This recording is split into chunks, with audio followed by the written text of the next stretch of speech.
Good afternoon. Okay, so let's start with lesson 5. This is not Mambo number 5, this is lesson number 5. And lesson number 5 is about the analysis of the competitive environment of the firm. Okay, the agenda for this lesson is first of all knowing what we mean by the competitive environment, then analyzing the competitive environment using the five forces model. Then it's paradoxical somehow, but we are going to use another point in order to criticize this five forces model, and then we will get on some other models that could complement it. For instance, industry segmentation or the analysis of the competitors. But first of all, in order to analyze the competitive environment, we must start from, what do we mean by the competitive environment? If you remember, in lesson 4, we considered the relevant environment of a firm as anything which is outside the firm and may affect it. Okay, so we have got two different ways or two different kinds of environment. We have got the general environment, which is anything that outside the firm can influence any firm which is inside a given economic area. Okay, any region, any country, or even a city. Okay, and we have got the competitive or specific environment. This environment is closer to the firm, okay, and it puts together all the firms devoted to the same activity, related with a given economic activity. That's it. So we are going to analyze that part of the environment which is about who does the firm compete against with. Okay, it will include our competitors, and it will include some other related companies such as our customers, our suppliers, and so on. Okay, so in order to analyze the competitive environment, first of all, we must define the competitive environment. We must say, okay, our competitive environment is this. Okay, then we are going to use a very well spread model, which is the five forces model designed by Michael Porter. Before getting into it, it's interesting to think about the foundations of that model, and this is something I am going to explain. Then, so long as not the entire industry, we are going to discover that not the entire industry competes against our firm, we are going to use another model called a strategic group. And finally, we are going to study how do we analyze our specific competitors. We are going to just tiptoe in a model in order to study specific firms which could be a good reference point for our ones. Okay, so first of all, the industrial sector. Okay, the industrial sector of a firm includes all the companies devoted to the same economic activities or those which offer a similar product. Look at the definition. Is this the same thing? I mean, is the same thing saying that they are devoted to the same economic activity or that they offer the same or similar product? Not exactly the same thing. Well, we can distinguish two different kinds of criteria. From a technological point of view, we can consider that this means all the companies which use the same inputs in order to get the same outputs. Okay, so they follow the same productive processes. On the other hand, we have got some in this case, we have got some industrial classifications. In Spain, we use especially SMI, Clasificación Nacional de Actividades Económicas, but there are other industrial classifications, and they normally start from the most basic activities, something like, for instance, mining, or even before that, fishery, or even silvestry, or this kind of activities, okay, to the most complicated services, okay. So these classifications have got normally numbers and families of activities. There are some other classifications. Here in Spain, we have got about Impuesto de Actividades Económicas, IAE, which are dealing with the activities considered from a taxes point of view. Okay. On the other hand, we have got the demand criterion. The demand criterion from a demand point of view, okay, the companies, the industrial sector of a company would be integrated by firms which offer products that could be acquired instead of one another. Okay, so that's not the same product. That's products which solve the same need. Let me tell you, for instance, from a market criterion, from a demand criterion, In the same industrial sector, we would put, let us say, a plane and a train which take us to the same place. Okay, so we have got these two kind of criteria. Well, this is maybe too basic. Let us use a model in order to define this, in order to analyze this. So Abel in 1980 created a three-dimensional model which can be used in order to analyze the range of activities a firm is devoted to. And this model has got three dimensions. Okay, whenever we are analyzing the activity of a firm, we must consider the functions it covers, the customer groups it serves, and the technologies it uses. Okay, so the functions. What do we mean by the functions? The needs covered by a firm or by the products of a firm. Okay, some products have got many different functions. Meanwhile, some other products only have got one function. Okay, screwdriver. Okay, screwdriver is only a screwdriver. It hasn't got thousands of functions. Okay, but on the other hand, we have got some products, more complicated products. For instance, a hotel. A hotel can have many different functions. In a hotel, you can drill. In a hotel, you can eat. At a hotel, you can organize a conference. Okay, so there are many possible functions of the service called hotel. Okay, so functions means the needs covered by a firm or the needs covered by its products. On the other hand, we have got technologies. Whenever we think about a technology, don't think about ITs, information technologies, or something very complicated or advanced. Okay, no, a technology is any combination of inputs in order to get an output. In order to get an output which solves a need. For instance, obviously, we have got technologies to turn let us say iron mineral and coal into iron metal. Okay, but on the other hand, let's think about service. Okay, let's think about alternative technologies which can take us from Madrid to Barcelona. We have got a plane, we have got a train, we have got a private car, we have got the bus.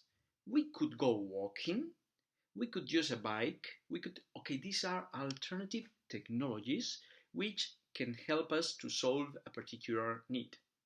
Okay, so technologies needn't be complicated or advanced or so special. Okay, then we have got the customer groups. The customer groups are the different groups of customers. Obviously, customer groups are groups of customers that could be satisfied by the products of a firm. So whenever a firm offers its products, they can say, okay, we offer our products focused on families, focused on firms, focused on, okay, so which are the customers you are trying to satisfy? Look, it depends on the product. Sometimes the range of customers you are targeting is more or less narrow. When we consider, for instance, Bershka, okay, the main target of Bershka is teenagers, and it's about dressing teenagers. Okay, so is it possible that a person who is 60 years old purchases something at Bershka in order to wear it? Well, it's possible. Is it frequent? Not at all. Okay, so let us say that the customer groups are the target groups where our products are sold. Okay, so knowing these concepts, knowing these three axes, now we are going to define three different concepts. Okay, knowing this, we have got the functions, we have got the customer groups, and we have got the technologies. Now let's define some concepts. First of all, we are going to call industry, okay, to all the firms which use a given technology to satisfy any possible need to any possible customer. Okay, so inside the same industry, we will place all the companies satisfying any need to any customer. It doesn't matter if these needs are not the same, if the customers are not the same, but they use a given technology. For instance, we have got Deutsche Bahn, we have got Société Nationale de Chemins de Fer, and we have got Renfe. These three ones are railways, okay? And they use the same technology, the railway technology, in order to satisfy needs to the German people, French people, Spanish people, okay? Railway transportation, this is the need, okay? So they solve needs to different customers, in this case, okay? But using the same technology. all the companies which use the same technology. It doesn't matter if they are serving the same customers, if they are not, they belong to the same industry. Then we have got what we call business. Well, let me tell you that first of all, a company may have one business or many businesses, first of all. And a company defines its own business. Okay, so each company is responsible, each company, not more than responsible, each company decides how it defines its own businesses. A business of a company, okay, is a specific range of needs satisfied to a specific range of customers using one technology. Look, in this case, we have got Renfe have got more, but they have got two businesses. We have got Cercanías and we have got AVE. Okay, AVE is a high velocity train which solves a need of long distance transportation to any people who needs it in Spain using the high velocity technology. Okay. On the other hand, we have got Cercanías. Cercanías solves the need of massive transportation in a short distance, okay, to the public of the main cities of Spain. So they have got these two businesses. They have got more, in fact, okay, but they have got these two different businesses, and each business solves a given range of needs to a given range of customers using one technology. Okay. Finally, we have got the market. And in a market, we will find all the firms that cover the same needs, a given range of needs, to a given range of customers, okay, using any technology available.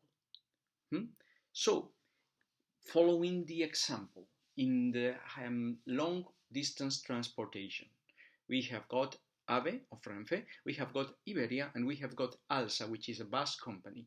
Okay, they cover the same function, going from Madrid to Barcelona, for instance, okay, to a given range of customers, in this case, nearly 20 customers, okay, using three different technologies, but they belong to the same market. Is it more or less easy to understand it? Okay, so we have got the industry, we have got the business, and we have got the market. Now the question is, okay, when we analyze our competitive environment, when we say, okay, which is our competitive environment, is it my industry, my business, or my market? Well, first of all, it's not my industry. It's not my industry. Why? Well, it's possible to belong to the same industry and not be competing at all. And the example I gave you, for instance, Deutsche Bahn belongs to the same industry as Frankfurt. They belong to the same industry, but they don't compete, because in any market they haven't got businesses which have got the same functions for the same customers. They have got, in fact, in this case, different customers in different places. Okay.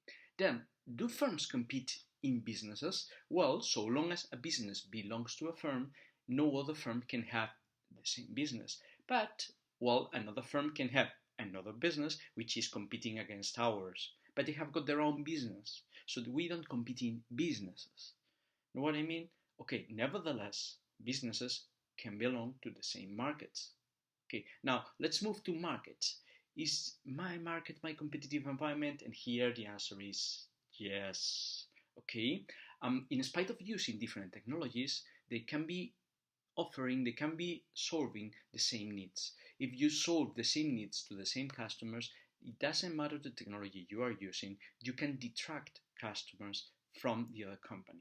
For instance, eSports are competitors against live shows, are competitors against theaters. They don't use the same technology at all. But there could be people who say, okay, I would stay home playing eSports instead of going to a theater to watch a play or a movie. Okay, that's it. Okay, so in the end, my competitive environment is in fact my market along with my customers and my suppliers. Okay. Well, let's say some additional facts. First of all, competitive environments can be homogeneous or heterogeneous. What do we mean by this? Well, sometimes in my market, the companies which belong to my market are more or less similar than me. This is not the example I gave you, okay? But sometimes in my market we find companies which are, for instance, when we are talking about tables, okay, about furniture and specifically tables, okay, all the companies which offer tables tend to be similar, okay, somehow. On the other hand, we have got this transportation. You are offering a service, and a service is more about covering a more diffuse need, okay. And what I told you about leisure, you can cover leisure through esports, through restaurants, through, okay, there are many ways. So in fact, this competitive environment about leisure is very heterogeneous. On the other hand, the different businesses of a firm may have, as I told you, more than one business. These different businesses can belong or not to the same market. In the example I gave you, they didn't belong to the same market because they didn't cover the same functions to the same customers. On the other hand, there are companies such as Mapfre. Mapfre has got two main brands of insurance. They offer insurance policies using two different brands, which are Mapfre and Verti. Okay, they belong exactly to the same market. I mean, they cover the same functions to the same needs, and they compete against each other. The difference is that they use different competitive strategies. One of them more based on the brand name, which is Mapfre, and the other one more based on the price, which is Verti. Okay? Then we have got that the competitive environment is dynamic. What does this mean? Okay, it can change along the time. For instance, the pandemic brought a reality to them.